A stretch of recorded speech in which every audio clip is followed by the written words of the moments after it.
নমস্কার। যুক্তি তর্ক সঙ্গে অর্কয়ে আপনাদের স্বাগত। আপনাদের সঙ্গে আমি অর্কপ্রভ সরকার। বিহারের জনসুরাজ পার্টি প্রতিষ্ঠা করে মাত্র 2টো আসনে জামানত রক্ষা করতে পেরেছেন প্রশান্ত কিশোর। আমার মনে হয় প্রশান্ত কিশোর এই ভেঞ্চার থেকে এবার সরে আসবেন। তিনি বুঝতে পেরে গেছেন যে ভোট কুশলী হওয়া এক জিনিস, আর সরাসরি নির্বাচনের ময়দানে প্রতিদ্বন্দ্বিতা করা আর একটা জিনিস। অনেক আশা জাগিয়ে শুরু করেও তিনি যেভাবে মুখ থুবড়ে পড়েছেন, ভবিষ্যতে প্রশান্ত কিশোর কতটা আর নিজের রাজনৈতিক দলের কর্মকাণ্ডের সঙ্গে নিজেকে জড়িয়ে রাখবেন তা নিয়ে প্রশ্ন আছে। খবর প্রকাশ পেয়েছে যে প্রিয়াঙ্কা গান্ধীর সঙ্গে প্রশান্ত কিশোরের দীর্ঘ বৈঠক হয়েছে। দেখুন, প্রশান্ত কিশোর কংগ্রেসকে ঘুরে দাঁড়াবার জন্য পাওয়ার পয়েন্ট প্রেজেন্টেশন দিয়েছিলেন, তাকে ডিসিশন মেকিং বডিতে সামিল করার কথাও বলেছিলেন, কিন্তু কংগ্রেসের অন্যান্য নেতারা প্রশান্তের এই প্রস্তাবে মান্যতা দেয়নি। সোনিয়া গান্ধী রাজি ছিলেন, কিন্তু রাহুলও প্রশান্ত কিশোরকে ডিসিশন মেকিং বডিতে অন্তর্ভুক্ত করার পক্ষে রাজি হননি। তা ভোটার অধিকার যাত্রা যে বিহারের রাজনীতিতে কোনো প্রভাব ফেলবে না, এটা প্রশান্ত কিশোর ভবিষ্যৎবাণী করেছিলেন, মিলেছেও তাই। আবার লোকসভা নির্বাচনের আগে তিনি বিজেপির ক্লিন সুইপের প্রেডিকশন করেছিলেন, পশ্চিমবঙ্গে বিজেপির একটা আসনের প্রেডিকশন করেছিলেন, সেটাও মেলেনি। আইপ্যাকের সঙ্গে প্রশান্ত কিশোরের আনুষ্ঠানিক যোগাযোগ এখন নেই। প্রতীক জৈন আইপ্যাক চালান এবং খোকাবাবু 2019-এ লোকসভা নির্বাচনে তৃণমূলের ভরাডুবির পর প্রশান্তকে রোপিন করেন। তারপরে আইপ্যাক বাংলা নিজের মেয়েকে চায়, দিদিকে বলো, এই সমস্ত বহুবিধ কর্মসূচি চালু করেছিল। লক্ষ্মীর ভাণ্ডারও প্রশান্ত কিশোরের আইপ্যাকের মস্তিষ্ক প্রসূত। দিদিমণি সেটা ইমপ্লিমেন্ট করেছিলেন এবং তার ফল পান 2021-2024-এ তৃণমূল জেতে। এবার আইপ্যাকই বলছে অন্য কথা। সর্বশেষ যে রিপোর্ট তারা নবান্নে দিয়েছে, ছোটবাবুকে দিয়েছে, তাতে তৃণমূলের জন্য ভালো খবর নেই, একেবারে নেই। আইপ্যাকের রিপোর্টে বলা হয়েছে, তৃণমূল সূত্র থেকে জানা যাচ্ছে যে সংখ্যাগরিষ্ঠতা জোগাড় করা এবার তৃণমূলের কাছে কার্যত অসম্ভব। সর্বোচ্চ 154টা আসন পাওয়ার কথা বলা হয়েছে রিপোর্টে, ওটা কিন্তু সর্বোচ্চ, ম্যাক্সিমাম লিমিট। সর্বনিম্নটা কিন্তু অনেক নিচে, মানে মিনিমাম যেটা আসন পাবে। ম্যাক্সিমাম বলা হয়েছে 154, মিনিমাম কিন্তু তার থেকে ধরুন আরো অনেকটা কম। অর্থাৎ 213 থেকে যদি 154 পায়, কটা আসন কমছে? 46 আর 13, 57টা। আমার ব্যক্তিগত ধারণা 154 তৃণমূল পাবে না এবার। যদিও দিদিমণির ভাইয়েরা বলে বেড়াচ্ছেন তাদের কোনো প্রতিদ্বন্দ্বী নেই, 250টা আসনে জিতবেন, খুব ভালো কথা, জিতবেন। তারা এত সামাজিক কর্মসূচি নিয়েছেন, জন্ম থেকে মৃত্যু মানুষ দুহাত ভরে আশীর্বাদ করবেন, এসব বলছেন। এগুলো হচ্ছে একটা ন্যারেটিভ তৈরি করা যে কোনো ফ্যাক্টরি না, ড্যাং ড্যাং করে জিতবো। কিন্তু আইপ্যাক তো পেশাদার সংস্থা, তারা যে রিপোর্টটা দিয়েছে সেটার গুরুত্ব অন্তত তৃণমূলের নেতাদের এই বক্তব্যের থেকে অনেক বেশি। তারা বলছে যে কোনো ন্যারেটিভ কারেন্সি পাচ্ছে না, বাংলা আক্রান্ত, বাঙালি আক্রান্ত মানুষ গ্রহণই করে, বরঞ্চ তৃণমূল জমানার সঙ্গে মানুষ দুর্নীতিকে সমার্থক করে দেখছেন। 2, শিল্পের খরা, কর্মসংস্থানের খরা। অন্যান্য রাজ্য এগিয়ে চলেছে, ডাবল ইঞ্জিনের রাজ্যে বিনিয়োগের প্লাবন হচ্ছে। পশ্চিমবঙ্গে বেঙ্গল গ্লোবাল বিজনেস সামিটে 19 লক্ষ কোটি টাকার প্রস্তাব এসছে। কত প্রস্তাব শেষ পর্যন্ত বলবৎ হয়েছে, চালু হয়েছে, তার তথ্য কারুর কাছে নেই। ভারতবর্ষে যা বিদেশি বিনিয়োগ হয়েছে তার 1% কম এসছে পশ্চিমবঙ্গে। সাম্প্রতিক তথ্য এটা বলছে। উড়িষ্যা এগিয়ে যাচ্ছে, আসাম এগিয়ে যাচ্ছে, সবাই এগিয়ে যাচ্ছে।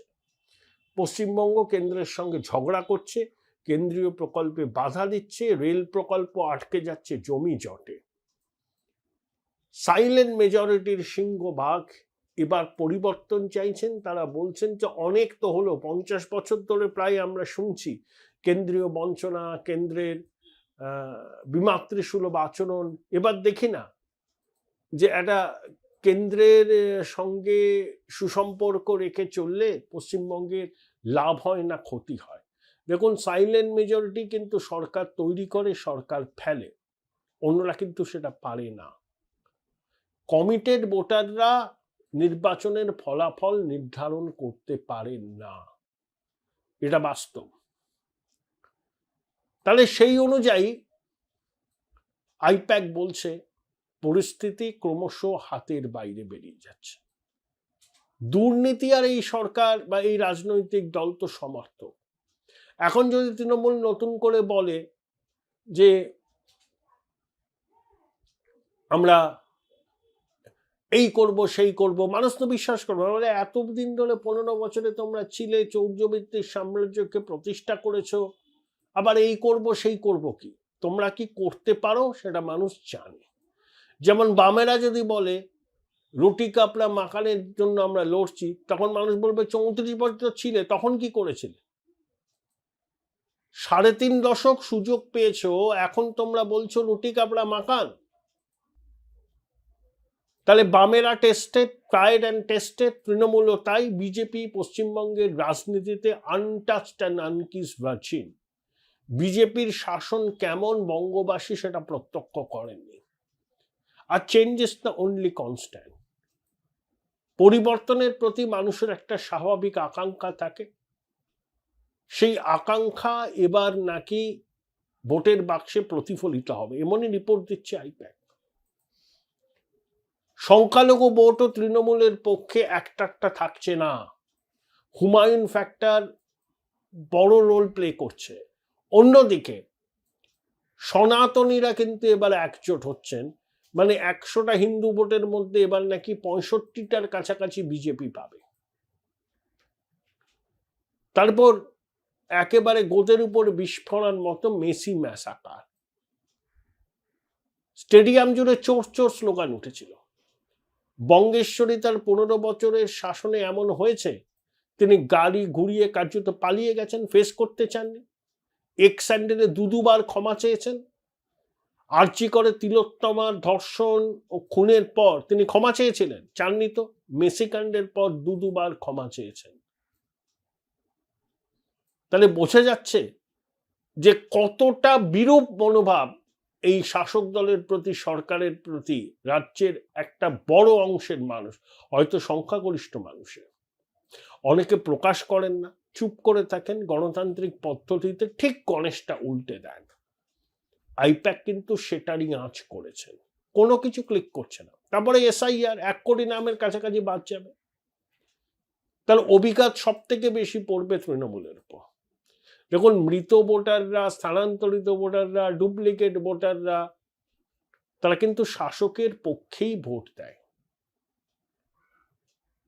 সেই ভোট ব্যাংক যদি ক্ষতিগ্রস্ত হয় তাহলে শাসকের ক্ষতি। একদিকে মেরুকরণ, দুর্নীতি, শিল্প নেই, কর্মসংস্থান নেই, এই সবকিছু শাসকের বিরুদ্ধে যাবে। তীব্র প্রতিষ্ঠান বিরোধী হাওয়া। সেখানে রাস্তাশ্রী, পথশ্রী, লক্ষ্মীর ভাণ্ডারের অনুদান বাড়ালেও এবার কিন্তু শেষ হাসি দিদিমণি হাসতে পারবেন না, এটাই বলছে আইপ্যাক। এটাই বলছে আইপ্যাক। দিদিমণির তো চিন্তায় ঘুম হচ্ছে না। খোকাবাবু ব্রেভ ফেস রাখছেন, তার উপর তো গোষ্ঠীদ্বন্দ্ব আছে। তাহলে সর্বোচ্চ 154, সর্বোচ্চ, সর্বনিম্ন তার অনেকটা কম। এর মধ্যেই তৃণমূল ঘোরাফেরা করবে।